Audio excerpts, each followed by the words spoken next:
5 minutes. Oui, parfait, on commence. Voilà, donc bonsoir tout le Voilà, donc monde. bonsoir tout le monde. Il y a toujours l'écho. Comment je vais résoudre ce problème? Bon, parfait, très bien.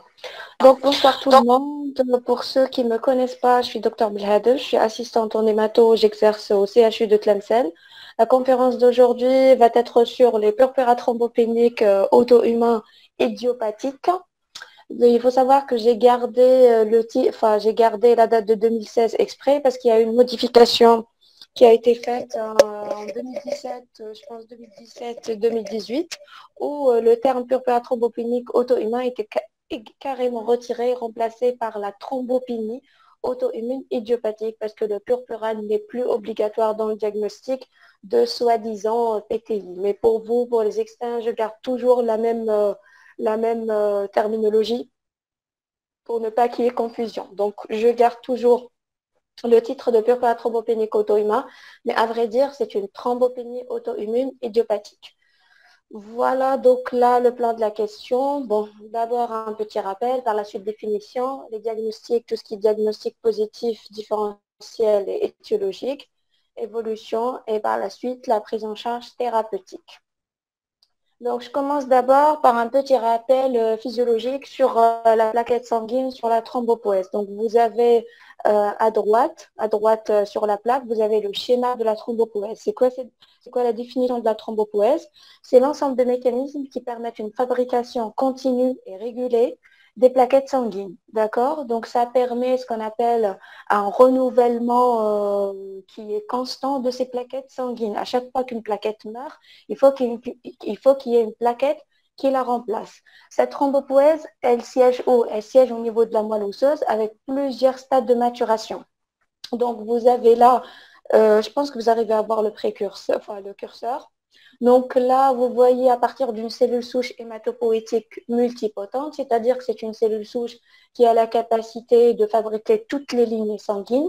Il y a sous l'effet de certains facteurs de croissance une transformation où là, cette cellule souche va se diriger vers telle ou telle lignée. Elle va donner naissance toujours à une cellule souche, mais qui n'est pas vraiment totipotente et pluripotente. Elle est multipotente, elle a la capacité de donner naissance à plusieurs lignées, mais généralement appartenant à la même grosse lignée, on va dire.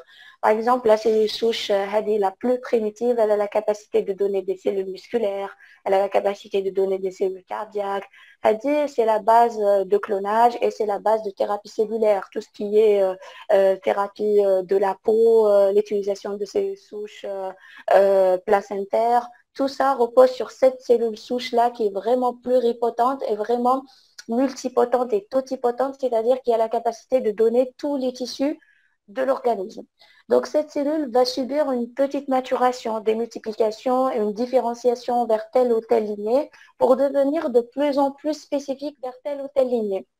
Elle va donner naissance à une cellule qui est intermédiaire, on va dire. Elle ne fait pas partie de cellules souches hématopoïétiques les plus primitives, et elle n'est pas une cellule mature, donc c'est une cellule intermédiaire qu'on appelle le CFU. CFU, c'est une abréviation pour Colony Forming Unit, et le GEMM, vous le voyez ici.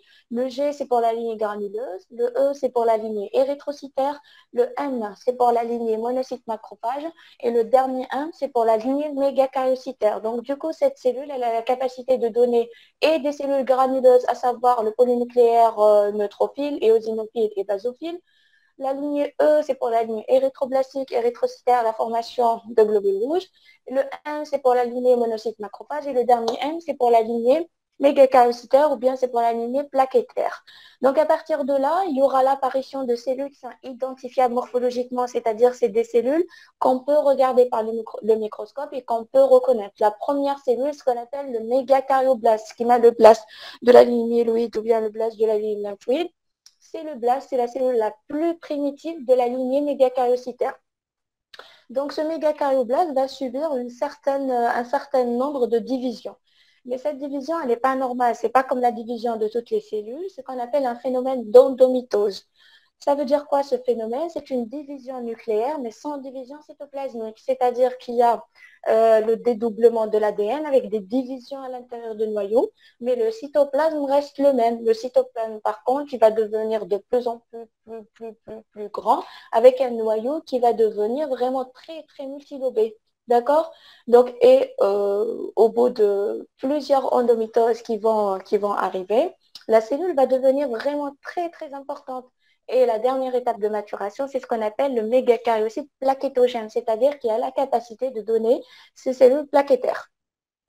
À partir de là, ce mégakaryocyte plaquettogène qui va circuler dans la circulation sanguine, il va subir une certaine fragmentation de cytoplasme. Et il y a une théorie qui dit, bon, il y a plusieurs théories.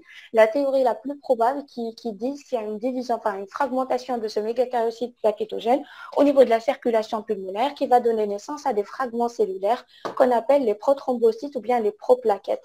Ces cellules vont subir une maturation au niveau de la circulation sanguine pour donner naissance à la plaquette sanguine que nous connaissons tous. Donc, il faut savoir que cette thrombopoïèse, elle prend environ 10 à 15 jours maximum. Donc, le phénomène de thrombopoïèse prend environ en moyenne 10 jours. Pour donner naissance à une plaquette, dans la demi-vie, elle est très courte par rapport à un globule rouge. Et la plaquette sanguine, elle a une demi-vie environ de 5 à 7 jours. Donc, vous voyez ici sur un frottisson périphérique coloré par la coloration de MGG.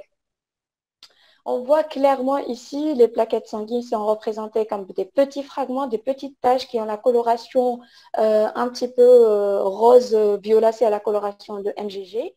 Et il faut savoir qu'avec le frottis de sang périphérique, on peut avoir une estimation, c'est une estimation qui est semi-quantitative de chiffres de plaquettes. Et cette analyse, elle se fait par champ de cellules. Bon, on dit communément qu'un champ cellulaire doit contenir minimum 100 globules rouges, d'accord? Et on va calculer le nombre de plaquettes qu'on peut voir au microscope optique, le nombre de plaquettes par champ. Si on a environ inférieur à une plaquette par champ, on est devant une thrombopénie assez sévère. Si on voit de 1 à 5 plaquettes par champ, on est devant une thrombémie qui est modérée avec un chiffre plaquettaire qui peut être estimé entre 50 000 à 100 000. Si on a plus de 5 plaquettes par champ, là, on va voir que c'est une richesse plaquettaire qui est tout à fait normale, estimée à 3 croix ou bien à plus de 100 000 éléments par mètre cube de plaquettes sur la formule sanguine. Et dans ce cas-là, vous voyez clairement un agrégat plaquettaire. Dès qu'on voit ce genre d'agrégat, ce genre d'image, on est devant un taux de plaquettes qui est tout à fait normal. C'est un taux de plaquettes qui est plus de 100 000 éléments par millimètre cube. La régulation de cette thrombopoïèse se fait sous l'effet de certains facteurs de croissance. Le facteur de croissance le plus fréquent ou le plus précieux dans la thrombopoïèse, c'est la thrombopoïétine. La thrombopoïétine, c'est un facteur de croissance qui est synthétisé par le foie. Donc, ce facteur de croissance permet la régulation de cette thrombopoïèse. Du coup, quand on a une augmentation de la thrombopoïétine, il y a forcément une augmentation ou une accélération de cette thrombopoïèse et du coup, une fabrication assez accélérée et d'une grande quantité de plaquettes. Cette régulation, elle se fait accessoirement par un autre facteur de croissance, c'est l'érythropoïétine, mais c'est vraiment accessoire. Pourquoi je vous parle de l'érythropoïétine? Dans le cours, par exemple, des anémies ferriprives qu'on a vu par la suite, on a vu que dans la formule, il y a une petite hyperplaquétose d'entraînement. Donc, je vous ai dit que pourquoi on a cette hyperplaquétose d'entraînement? Que les plaquettes sont stimulées par l'érythropoïétine. Bon, mais d'une façon vraiment très minime et très secondaire, ce qui explique cette hyperplaquétose dans l'anémie ferriprive. Dans l'anémie ferriprive, il y a une augmentation de la synthèse d'érythropoïétine pour essayer de compenser cette perte de globules rouges ou bien cette diminution de globules rouges et cette diminution d'hémoglobine. Pour booster cette érythropoïèse, le corps commence à fabriquer plus d'érythropoïétine et l'érythropoïétine va entre autres stimuler un petit peu les plaquettes et qui va être responsable d'une petite thrombopoïèse. Donc, dans la régulation de la thrombopoïèse, elle se fait principalement par la thrombopoïétine et accessoirement par l'érythropoïétine. La dernière cellule, c'est une cellule, bon, la dernière cellule de stade de cette cascade de maturation, c'est la plaquette sanguine. C'est une cellule qui n'a pas de noyau. Elle est anucléée, mais elle est riche en un système, elle est très riche en système granuleux, c'est-à-dire elle a beaucoup de granulation, des granules alpha et des granules alpha et des granules denses, avec un système membranaire aussi qui est très, très développé. Au niveau de la membrane érythrocytaire, plutôt de la membrane plaquettaire, pardon, il y a plusieurs glycoprotéines qui font la signature de la lignée plaquettaire, notamment la glycoprotéine 1B et la glycoprotéine de B3A qu'on va voir par la suite dans le cours de l'hémostase. Donc voilà pour le petit rappel sur la thrombopoïèse sur la plaquette sanguine. Là, je vous ai fait un petit schéma récapitulatif sur les étiologies possibles de la thrombopénie avant d'entamer le cours de préparation thrombopénique auto-immun idiopathique. Donc, je vous ai dit tout à l'heure que la thrombopoïèse commence au niveau de la moelle osseuse et se termine au niveau périphérique. Donc, quand je vous dis qu'il y a une thrombopénie, c'est-à-dire une diminution de chiffre de plaquettes inférieure à 150 000 éléments par mètre cube, mais nous, en hématologie, on prend, enfin, la thrombopénie, elle diffère en fait selon les écoles. Et nous, en hémato, on parle de thrombopénie inférieure à 100 000 éléments par mètre cube, surtout dans le bassin méditerranéen. Mais dans tous les ouvrages, on garde toujours toute plaquette inférieure à 150 000 éléments par mètre cube. Donc, quand on a une thrombopénie, c'est-à-dire une diminution de toute plaquette inférieure à 150 000 éléments par mètre cube, on peut avoir soit un problème qui siège au niveau de la moelle osseuse, soit c'est un problème au niveau du sang périphérique. Donc, du coup, on a deux grands problèmes qui vont sortir. C'est le problème central et le problème périphérique. Donc là, vous voyez à gauche le problème central. D'où vient ce problème central? Vous savez que la moelle osseuse est responsable de la fabrication de toutes les lignées cellulaires, notamment la lignée érythroblastique, la lignée mégakaryocytaire, la lignée monocyte macrophage et la lignée granuleuse. Donc, quand on a un problème central, par exemple un envahissement par des cellules, soit hématologiques, soit extra-hématologiques, un envahissement, par exemple, dans le cadre d'un envahissement blastique, dans le cadre de la leucémie aiguë, donc on a cet envahissement médulaire qui va, vous savez que la moelle osseuse, c'est un espace qui est physique, c'est un espace inextensible. Et quand cet espace est rempli par un certain type cellulaire, ça va étouffer les autres types cellulaires. Quand on a un envahissement blastique, il n'y a plus de place pour les mégakaryocytes pour se développer, pour subir leur endométose, leur maturation cytoplasmique, il n'y a plus de place. Donc, du coup, on aura un envahissement qui va se porter sur la ligne mégakaryocytaire et on aura une thrombopénie qui est d'origine centrale.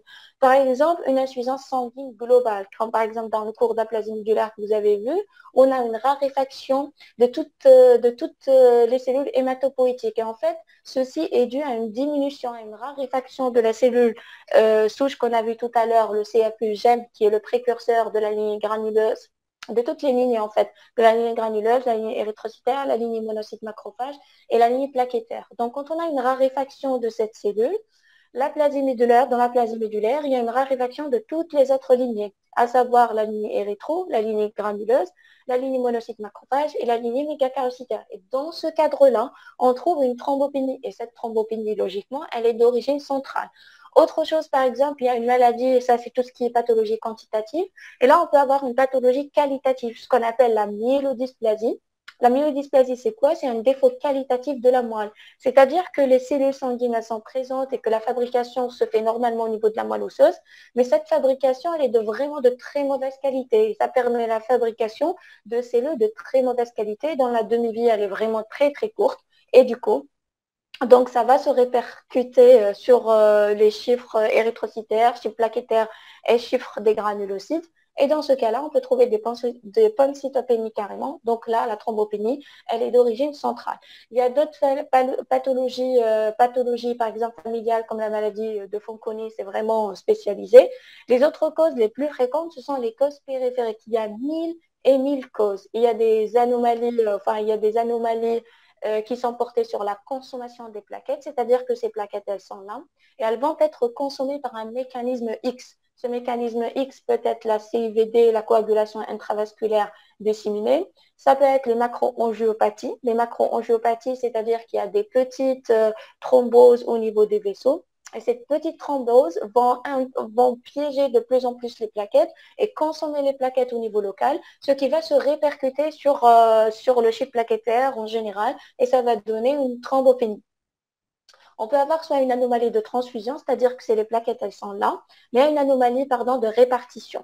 Cette anomalie de répartition se voit dans les situations de transfusion massive, des situations par exemple où il y a une hémorragie, on fait des transfusions massives. C'est pour ça que vous voyez en réanimation quand on a un saignement cataclysmique, après par exemple un accident de circulation ou un accident de la voie publique, on transfuse et les globules rouges et les plaquettes et les PFC. On transfuse tout. Parce que si on va transfuser par exemple que les globules rouges, on aura une anomalie de répartition. On aura une anomalie de répartition et on aura une diminution relative de toute plaquette. Ce n'est pas une diminution qui est réelle, qui est vraie, mais sur le plan volume, division, distribution, on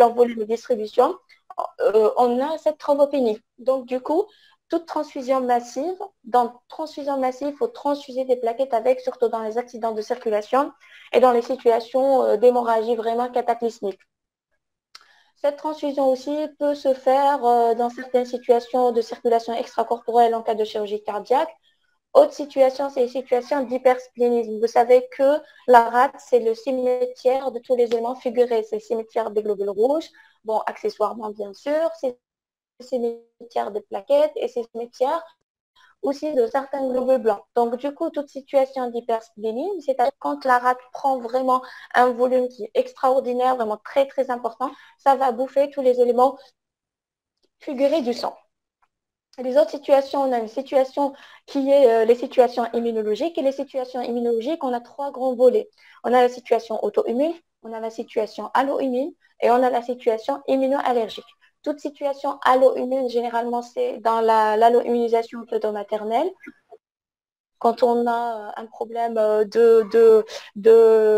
problème dans le système HLA, quand il y a voilà, une allo-immunisation, quand il n'y a pas un matching dans le système HLA entre la maman et le fils, et quand la maman elle a subi vraiment des transfusions plaquettaires qui sont vraiment massives, qui vont être responsables de cette allo-immunisation, ce qui va entraîner le passage de ces allo-anticorps qui vont dégrader les plaquettes du nouveau-né. C'est vraiment, vraiment rare. Deuxième situation, c'est la situation de la greffe. Donc, dans l'allo-immunité, on a la situation de la grossesse et on a la situation de l'allogreffe.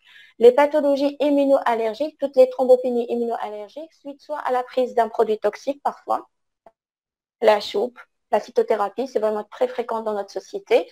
Voilà, demain, j'ai consulté que نشرب مياه وما تنعشبها نشرب مليلس وشرب النوع بون نو زعتر on sait que ça fait rien mais نشرب مليلس وشرب العشبة النارية bon je sais pas bon on me raconte vraiment des je connais pas. Et là, avec ce phénomène immunoallergique, il y a une stimulation de ces anticorps qui vont être dirigés contre les plaquettes et ça va donner une thrombopénie par mécanisme immunoallergique. Par la suite, on a le phénomène auto-humain. Donc l'auto-humain, c'est toutes les maladies auto-immunes. Il faut savoir que toutes les maladies auto-immunes peuvent donner des thrombopénies qui sont auto-immunes, à savoir le lupus érythématodisséminé parce qu'il y a la composante hématologique qui est très fréquente dans le lupus.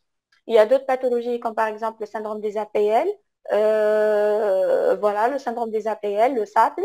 Donc, ce syndrome, il donne aussi des thrombopénies qui sont assez fréquentes. Donc, toutes les maladies immunologiques, l'APR, toutes les maladies immunologiques peuvent donner des thrombopénies, maladies immunologiques et auto-immunes peuvent donner des thrombopénies, c'est des thrombopénies secondaires à cette maladie auto-immune. Le dernier volet dans l'immunité, c'est le volet idiopathique. Et le volet idiopathique, c'est un réel diagnostic d'exclusion, c'est-à-dire on n'a pas le droit de parler d'une thrombopénie auto-immune idiopathique avant d'éliminer toutes les autres causes que je suis en train de vous raconter. Donc, tout ça pour vous dire que le diagnostic de cette thrombopénie auto-immune idiopathique, c'est un réel diagnostic d'exclusion. C'est-à-dire qu'il faut exclure toutes les autres pathologies avant de parler de cette thrombopénie auto-immune idiopathique. Enfin, on ne va pas poser le diagnostic d'une thrombopénie auto-immune idiopathique chez un patient ou chez une femme qui a un masque en gueule de loup, qui a des manifestations rhumatismales, qui a tout ça, et chez qui on n'a pas fait le bilan immunologique, on n'a pas fait le FAN, on n'a pas fait les ENA,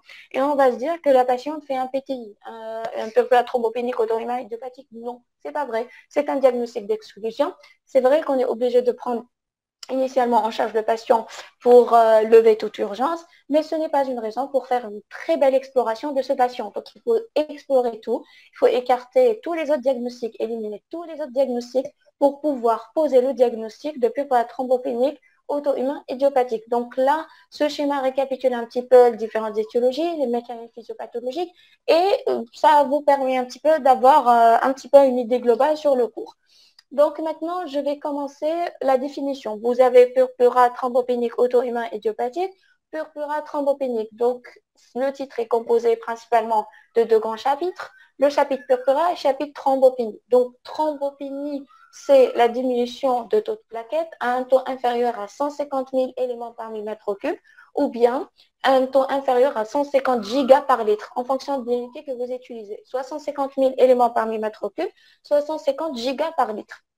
D'accord? Mais il faut savoir que les thrombopénies inférieures à 100 000, inférieures à 150 000, c'est des thrombopénies qui sont assez modérées. C'est des thrombopénies qui sont le plus souvent asymptomatiques, c'est-à-dire que c'est des patients qui ne saignent pas et qu'on diagnostique que rarement, soit à l'occasion de la réalisation d'un bilan systématique pour une autre pathologie ou là dans le cadre d'un bilan préopératoire. Ce n'est rarement qu'on diagnostique la thrombopénie auto-immune idiopathique dans ce cadre-là. Il faut savoir qu'une thrombopénie, elle est, on va dire qu'elle est hémorragique, elle peut se manifester cliniquement par un saignement, généralement à partir d'un chiffre inférieur à 50 000 éléments par mètre cube ou bien à 50 gigas par litre, d'accord?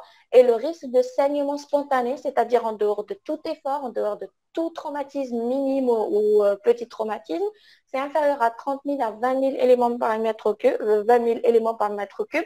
Et là, on a ce risque de saignement spontané, voire même le risque de saignement cérébral. Là, vraiment, ce genre de saignement peut vraiment mettre en jeu le pronostic vital du patient. C'est quoi le purpura? Le purpura, en fait, c'est le syndrome hémorragique. Il faut savoir que le purpura, c'est un syndrome hémorragique soit cutané, soit muqueux. Donc, soit il est au niveau cutané, soit au niveau muqueux. Le purpura n'est pas obligatoirement cutané. Il faut faire la part de choses. Le purpura peut être soit cutané, soit muqueux. Donc, il peut être soit spontané, soit provoqué généralement par un traumatisme minime.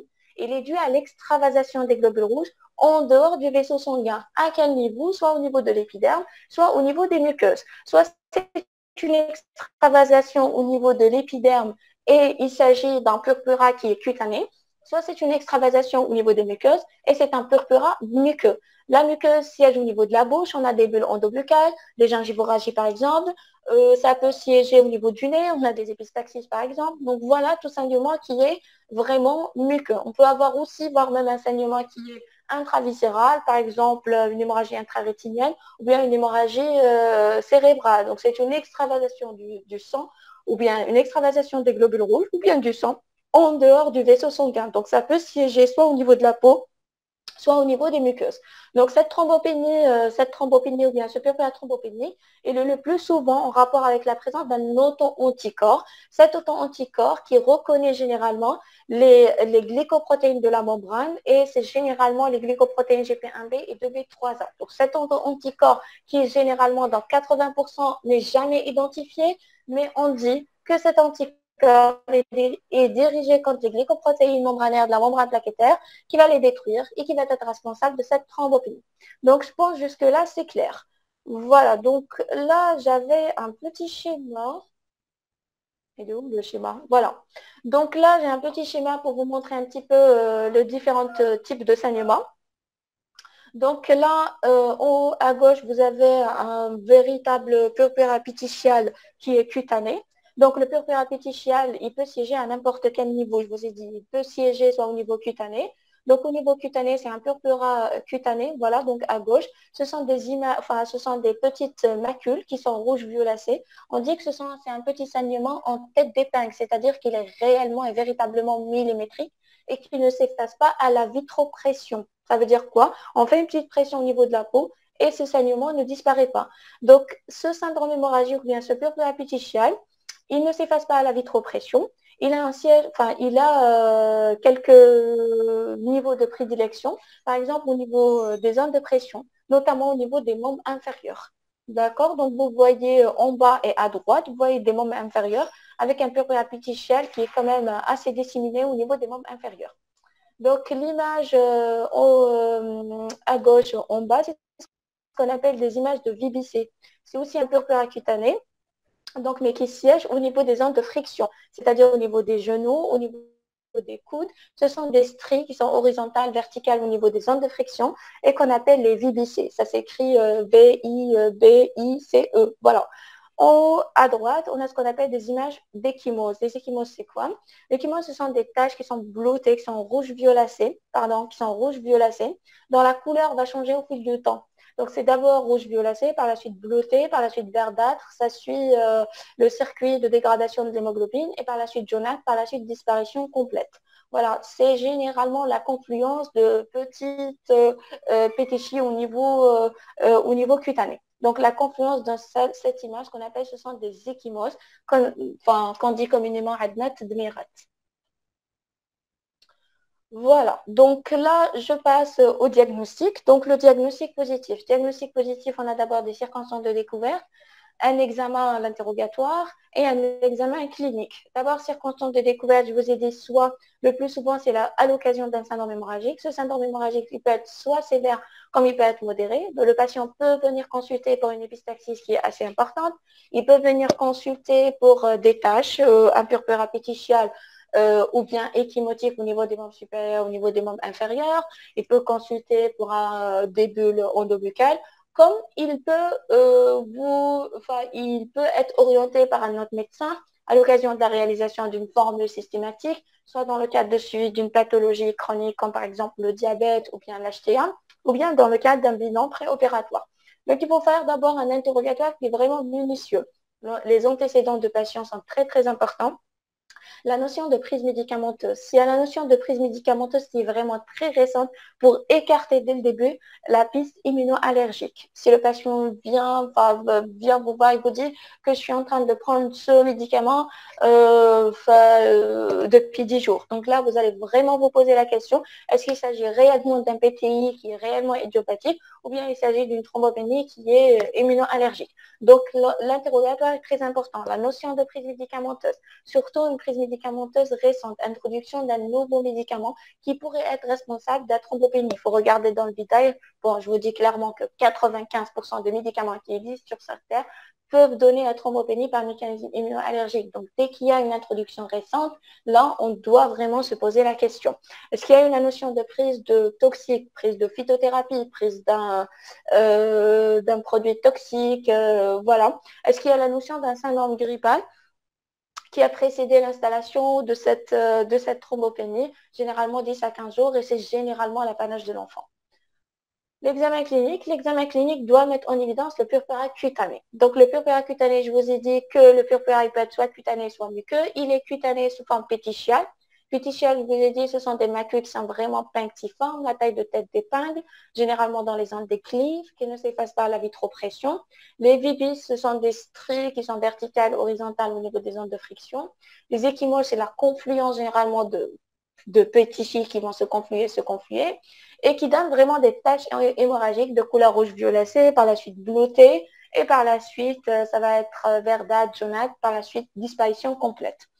Le purpura aussi, je vous ai dit qu'il peut être soit muqueux, soit viscéral, parce que je vous ai dit tout à l'heure, la définition de purpura, c'est l'extravasation des globules rouges en dehors du vaisseau sanguin. Donc, cette extravasation peut siéger n'importe où, parce qu'il y a des vaisseaux n'importe où. Donc, au niveau des muqueuses, on a les épistaxis, gingivorragie, ménorragie, par exemple. Au niveau viscéral, on peut avoir une hémorragie rétinienne cérébroménagée. Ce sont les hémorragies les plus fréquentes dans la thrombopénie. Sincèrement, les hémorragies digestives, elles sont beaucoup, beaucoup plus rares. À l'examen clinique, il faut faire très attention qu'il y a absence d'hémarthrose. Donc là, quand on est devant l'absence d'hémarthrose, on va écarter d'autres problèmes, d'autres pathologies, comme par exemple la maladie de von Willebrand ou bien une autre pathologie qui peut s'accompagner de thrombopénie. Donc là, on est déjà vers une pathologie acquise et pas une maladie constitutionnelle. Il y a absence de splénomégalie, c'est très important. L'examen clinique est strictement normal en dehors de syndrome hémorragique. Donc dans la thrombopénie auto-immune idiopathique, l'examen clinique est strictement normal en dehors de syndrome hémorragique. C'est-à-dire, il n'y a ni syndrome infectieux sur le plan, c'est-à-dire maintenant, il y a des antécédents, par exemple, d'infection virale ou là d'un syndrome grippal qui remonte vraiment à 10-15 jours. Mais dans le jour J, il y a absence de fièvre, il y a absence de syndrome infectieux, il y a absence de syndrome tumoral qui soit superficiel ou bien profond, y compris la rate, absence de splénomégalie et absence d'hépatomégalie. Là, je reviens, bon, je vous ai déjà montré ces images-là. Vous avez le purpura pétichial, vous avez les vibicées, vous avez les ecchymoses, et là, vous avez un purpura pétichial qui est vraiment diffus au niveau des zones déclives, au niveau des membres inférieurs. Quels sont les examens paracliniques que vous allez demander? Donc, vous avez un patient qui vient consulter chez vous et il fait un syndrome hémorragique. Première chose à faire, la plus facile, la plus simple, c'est la numération de la formule sanguine. La numération, elle va mettre en évidence quoi? Elle va mettre en évidence généralement une seule anomalie de l'hémogramme, hein, généralement. On a un taux de plaquettes qui est bon. Une thrombopénie est définie sémiologiquement par un taux de plaquettes inférieur à 150 000 éléments par millimètre cube ou bien à 150 gigas par litre. Il faut savoir que le seuil hémorragique, il est généralement aux alentours de 50 000. Le taux de globules blancs est tout à fait normal et le taux d'hémoglobine est généralement normal. Bon, j'ouvre une parenthèse à le taux d'hémoglobine. Et comme une question, le taux d'hémoglobine peut être bas dans le PTI. Oui, c'est vrai. Pourquoi? Parce que parfois, le patient ne vient pas consulter tout de suite. Il a un syndrome hémorragique, il laisse traîner, il saigne, il fait des épistaxis, par la suite, il fait des ecchymoses, il fait des pétichis, il saigne parfois en digestif, il fait des petites hématuries. Et là, il reste à la maison et après 10 jours, il vient en catastrophe aux urgences avec un AVC hémorragique. Et là, on fait une formule, on tombe sur une anémie à 7. C'est normal, c'est un patient qui a saigné. Et du coup, c'est normal qu'il va dégrader son taux d'hémoglobine.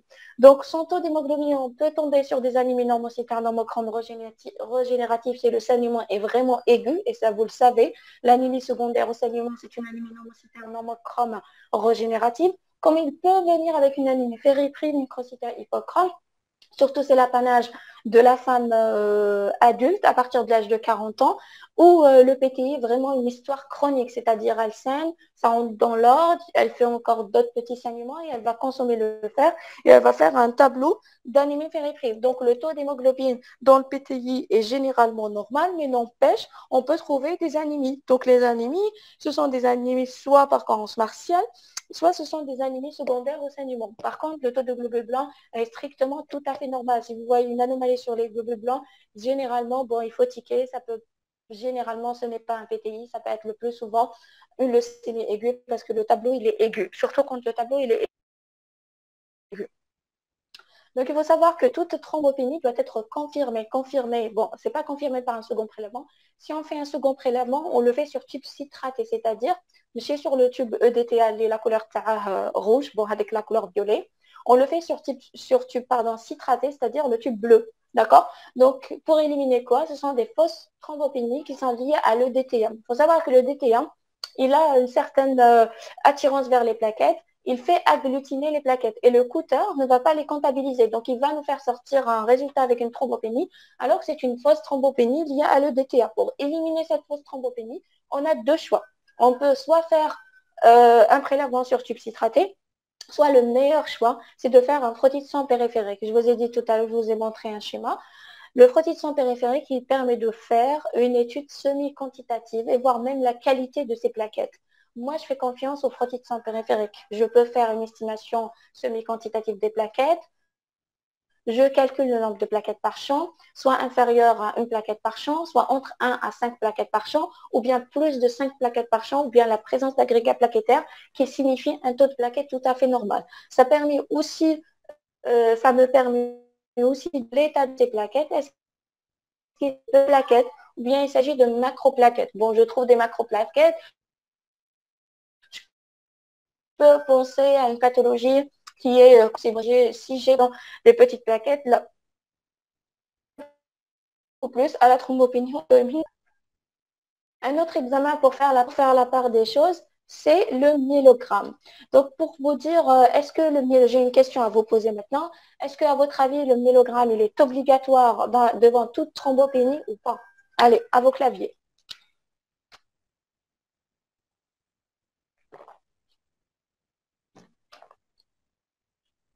Non, non.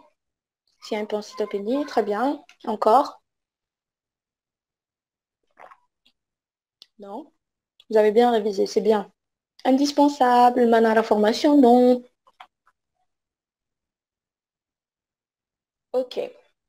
Alors, Donc, indispensable, ça peut être oui, mais malheureusement, c'est non. Bon, selon le mécanisme physiopathologique, vous allez me dire oui, il est indispensable pour faire la part des choses.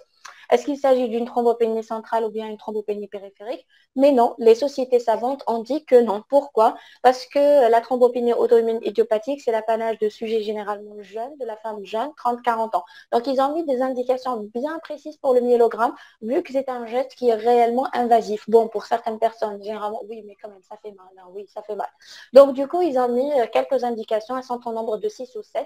L'âge plus de 60 ans, quand il y a une anomalie de l'hémostase, c'est-à-dire une anomalie de TP ou bien une anomalie de TCA, quand on a une autre anomalie sur la numération de la formule sanguine en dehors d'une anémie fériprive secondaire à un saignement vraiment très chronique, c'est-à-dire quand on a une bicytopénie ou bien une pancytopénie, l'indication s'impose. Quand on a un syndrome tumoral, quand on a une splénomégalie, il y a l'autre indication, c'est en cas de corticorésistance, c'est-à-dire c'est un patient qu'on a traité qui ne répond pas aux corticoïdes. Et la septième indication, c'est avant toute splénectomie, c'est-à-dire qu'on n'a pas le droit d'envoyer un patient à la table pour faire une splénectomie, pour une thrombopénie, pour un diagnostic de thrombopénie auto-immune idiopathique, sans faire de myélogramme, pour écarter un diagnostic qui est vraiment très important, c'est la myélodysplasie. Même chez les sujets jeunes, bon, ça peut se voir, c'est vrai que c'est rare, mais ça peut se voir. Donc, je répète les indications, je répète, bon, le myélogramme n'est pas indispensable pour le diagnostic de la thrombopénie, le diagnostic de PTI, ce n'est pas un diagnostic qui est obligatoire. Il a certaines indications qui sont spécialisées. Bon, mais vous le gardez pour vous, l'âge plus de 60 ans. Quand il y a une autre anomalie à la forme, c'est-à-dire leucopénie, pancytopénie ou bien bicytopénie, quand il y a une corticorésistance avant la splénectomie, quand on a une anomalie dans le TP ou bien une anomalie dans le TCA, et quand on a un syndrome tumoral, qui soit superficiel ou bien profond, c'est-à-dire la présence d'adénopathie ou bien la présence de splénomégalie et avant toute splénectomie. Donc voilà les indications de myélogramme dans la thrombopénie. Donc quand il est fait, quand il y a une indication plus de 60 ans ou autre, quand il est fait, il permet de faire la part des choses. Si on trouve des mégakaryocytes qui sont les précurseurs des plaquettes sanguines, on va se dire qu'il s'agit d'une thrombopénie périphérique. C'est par contre, les mégakaryocytes sont absents, les cellules mères des plaquettes, les précurseurs des plaquettes sanguines. S'ils sont absents au niveau de la moelle osseuse, il s'agit d'une thrombopénie centrale. Les autres bilans à faire systématiquement. Donc, il faut garder en tête le bilan d'hémostase, il doit être fait, il doit être complet. ماشي TP وحده ولا TCA وحده ولا fibrinogène كلا. Non, c'est un bilan d'hémostase qui doit être fait au complet, c'est-à-dire un TP, le temps de prothrombine, le temps de céphaline Cowlen et le fibrinogène. Et les trois examens doivent être strictement normaux. Il y a d'autres bilans, bien sûr, les examens paracliniques à faire. Ça, vous les gardez pour vous. Je vous ai dit que le purpura thrombopénique auto-humain idiopathique, hein, c'est un diagnostic d'exclusion. Donc, du coup, il y a d'autres examens qui sont assez standards. Premièrement, on a la radiographie de thorax, l'échographie abdominopelvienne. Pourquoi? À la recherche d'un syndrome tumoral. Un syndrome tumoral superficiel, donc on a déjà examiné le patient, un syndrome tumoral profond, soit par exemple un élargissement de médiastin, ou là des adénopathies profondes ou bien la présence de splénomégalie. Pour l'anecdote, j'ai eu une patiente que j'aime beaucoup. Elle a 25 ans. Elle a été hospitalisée l'hiver passé chez moi pour la prise en charge d'une thrombopénie. Et pour tout le monde, c'était le PTI classico-classique. Durant la garde, je pense, enfin, ils ont examiné, mais ils n'ont pas très très bien examiné. Ils ont dû louper une petite adénopathie susclave qui était vraiment très très très petite. Ils ont mis la patiente sous corticoïdes, c'était le week-end. Là, je commence dimanche. On fait un bilan, bon, je réexamine, je trouve rien parce que l'adénopathie a forcément complètement disparu. Il y avait juste un petit bout, mais elle a complètement disparu. Elle a complètement fondu par les corticoïdes. Je fais une radio de thorax et la patiente me dit qu'il y a 21 jours, elle a eu une petite gêne rétrosternale. Elle est partie voir un médecin généraliste. Il a dit que c'est une déchirure musculaire. Il a prescrit des anti-inflammatoires, ce qui a, je pense, aggravé cette thrombopénie et qui a fait saigner la patiente. Et là, je tombe sur un médiastin énorme. Elle avait un élargissement médiastinal, pardon. Je fais le scan, c'est un syndrome médiastinal. Je l'envoie au rang faire la biopsie scano-guidée. Et là, on tombe sur un lymphomédiastinal primitif. Et heureusement, la patiente a reçu sa chimio, a été autogreffée.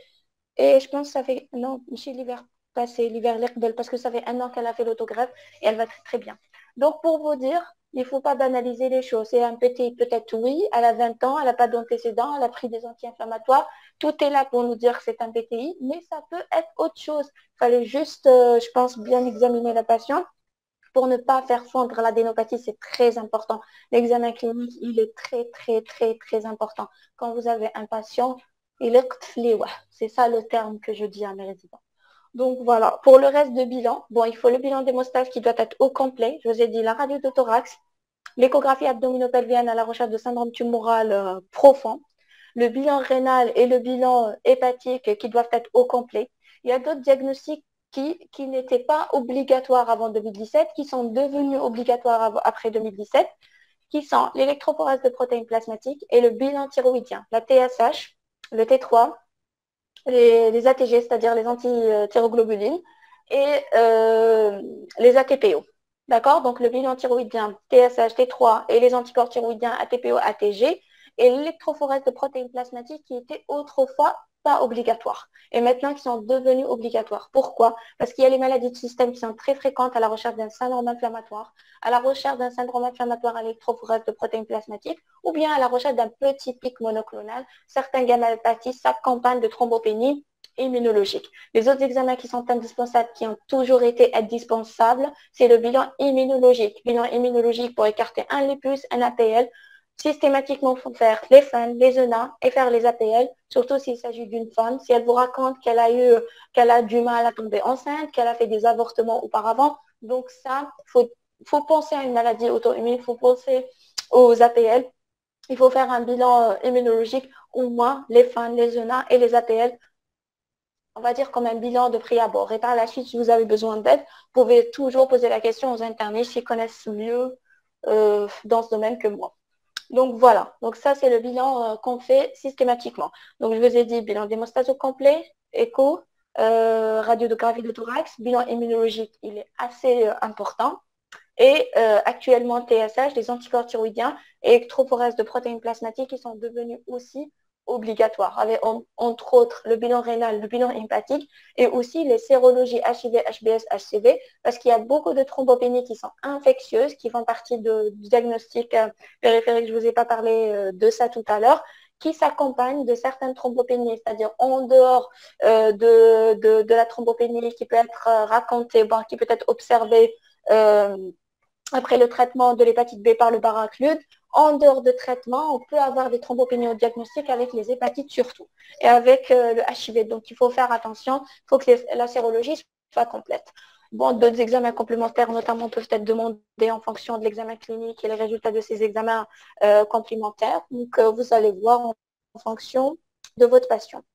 Là, on va faire un diagnostic différentiel. Bon, je vous ai dit tout à l'heure, je suis en train de chanter depuis tout à l'heure que le diagnostic de PTI, c'est un diagnostic d'exclusion. Donc, avant de prononcer le mot PTI, il faut déjà écarter tous les autres diagnostics.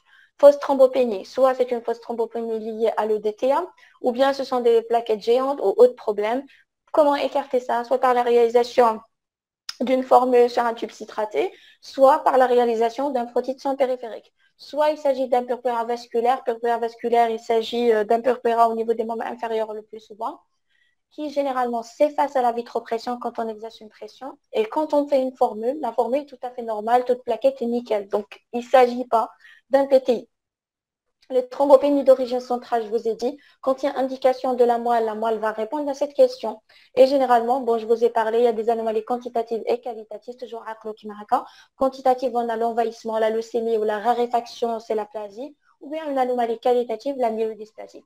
Les thrombopénies périphériques autres, soit, je vous ai dit, les thrombopénies mécaniques dans la situation de consommation, par exemple, la CIVD, la situation de consommation par les macro-angiopathies, les thrombotiques, le PTT et le CHU, ça vous allez le faire en néphro, je pense que vous l'avez déjà fait en néphro. Il y a des microthromboses au niveau des vaisseaux qui vont agripper toutes les plaquettes et ça va donner des thrombopénies en plus de ça. Ce petit caillou, ce petit caillou va faire le rôle il va dégrader les globules rouges qui vont passer à travers et ça va faire une anémie hémolytique qui n'est pas auto-immune, c'est une anémie hémolytique mécanique. Donc, en plus de ça, on a l'anémie. En plus de la thrombopénie, on trouve l'anémie. On trouve une perturbation très rapide de bilan rénal avec un tableau neuro et un tableau abdominal des douleurs abdominales très important. On fait la formule, on trouve une anémie en plus avec un bilan d'hémolyse positif, c'est-à-dire augmentation de la bilirubine totale, la bilirubine indirecte avec l'aptoglobine qui est effondrée, avec les LDH qui sont élevés. C'est une anémie régénérative. Au frottis de sang périphérique, on confirme la thrombopénie et on va regarder un signe très important, ce qu'on appelle les schizocytes. Ce sont des globules rouges dégradés. Ce sont en fait des débris, c'est des déchets de globules rouges. C'est vraiment très important dans le diagnostic de ces microangiopathies thrombotiques. Les autres causes toxiques, les autres causes médicamenteuses qui font partie du diagnostic immunoallergique de cette thrombopénie qui doivent être écartées systématiquement par l'interrogatoire, par un interrogatoire minutieux. Les malades cachent, il faut le savoir, mais il faut faire vraiment poser la question aux patients et poser les questions à son entourage. Le diagnostic étiologique. Donc, le diagnostic étiologique, je vous ai dit que la thrombopénie auto-immune, elle peut être soit primitive, soit secondaire. Secondaire à des maladies auto-immunes, comme par exemple le lupus, certaines hémopathies, certaines causes infectieuses, comme elle peut être idiopathique, c'est notre diagnostic d'exclusion. Donc, l'évolution, il faut savoir que l'évolution de la thrombopénie auto-immune idiopathique, il y a deux grands chapitres d'évolution. On a la forme de l'enfant et on a la forme de l'adulte. Il faut savoir que la forme de l'enfant, généralement, elle est sévère au début, mais c'est une forme qui, généralement, a tendance c'est une forme qui a tendance à disparaître aussi sans laisser de traces. Donc, c'est une pathologie qui se voit chez l'enfant, le plus souvent après un syndrome grippal, une grippe qui est venue il y a 10-15 jours généralement. C'est une forme qui est sévère au début, mais la guérison spontanée, elle est vraiment très fréquente et dans 60% des cas. Généralement, ce genre d'enfants, ils reçoivent le traitement une fois dans leur vie et après, tout rentre dans l'ordre. Par contre, la forme chronique, chez l'adulte et surtout chez la femme. Il faut savoir que la forme chronique, maintenant on parle d'une thrombopénie, d'un PTI ou là d'une thrombopénie auto-immune idiopathique chronique à partir avant de parler de chronicité. Becquerel, avant 2007, quand j'étais résidente, on parlait de PTI chronique à partir de 6 mois. Après 6 mois, on avait le droit de splénectomiser un patient, on avait le droit de parler d'un PTI chronique. Actuellement, non. Un PTI chronique, c'est inférieur plutôt, pardon, c'est après 12 mois d'évolution. D'accord. Inférieur à 6 mois, c'est un PTI qui est aigu. Entre 6 mois à 12 mois, c'est un PTI persistant. Et après 12 mois, c'est un PTI qui est chronique. Le PTI chronique, c'est l'apanage de l'adulte. C'est l'apanage généralement de la femme, 40 ans, généralement 30-40 ans. C'est une maladie auto-immune, évidemment, c'est féminin. C'est une thrombopénie qui évolue vraiment d'une façon qui est très variable. Il y a des phases d'aggravation, des phases où la symptomatologie peut un peu diminuer, ça peut rentrer dans l'ordre, mais pas complètement. C'est pour ça que je vous ai dit que ces patients, ce genre de patients, peuvent venir avec des anémies vraiment férépris parce qu'ils saignent depuis 6 mois, ils saignent depuis 5 mois, ils ne font pas ce genre de symptomatologie clinique. Il faut savoir que c'est une pathologie qui n'a pas tendance à la guérison spontanée. Seulement 20 à 30% peuvent guérir généralement au moins de 6 mois, mais le plus souvent, il y a un passage de la mortalité un passage à la chronicité chez la plupart de ces patients. La mortalité par hémorragie peut être de l'ordre de 3% quand même. La prise en charge thérapeutique. Donc, la prise en charge thérapeutique, on a un but et on a des moyens. Le but, là, quand on a une thrombopénie, bon, quand on a déjà un patient devant nous, un patient qui saigne, le but principal, c'est de stopper l'hémorragie.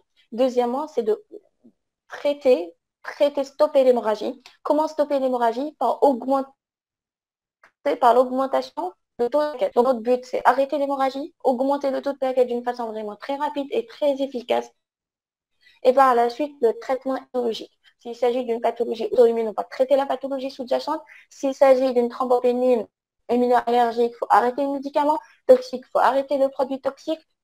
Et voilà, tout va rentrer dans l'ordre après le traitement étiologique. Quels sont les moyens? Les moyens, on a d'abord les mesures générales. Les mesures générales sont vraiment très simples. C'est un patient qui prenait l'aspigite, qui prenait un anticoagulant, le Syntrom, ou autre chose, un anticoagulant, clopidogrel, un antiagrégant par exemple, il faut l'arrêter directement, il faut le proscrire durant la phase aiguë. Les anti-inflammatoires non stéroïdiens et l'aspigite sont contre-indiqués dans la phase aiguë. Il faut aussi contre-indiquer les injections IM parce qu'il y a un risque de l'hématome, un risque d'hématome au niveau de la région de la fesse et un risque de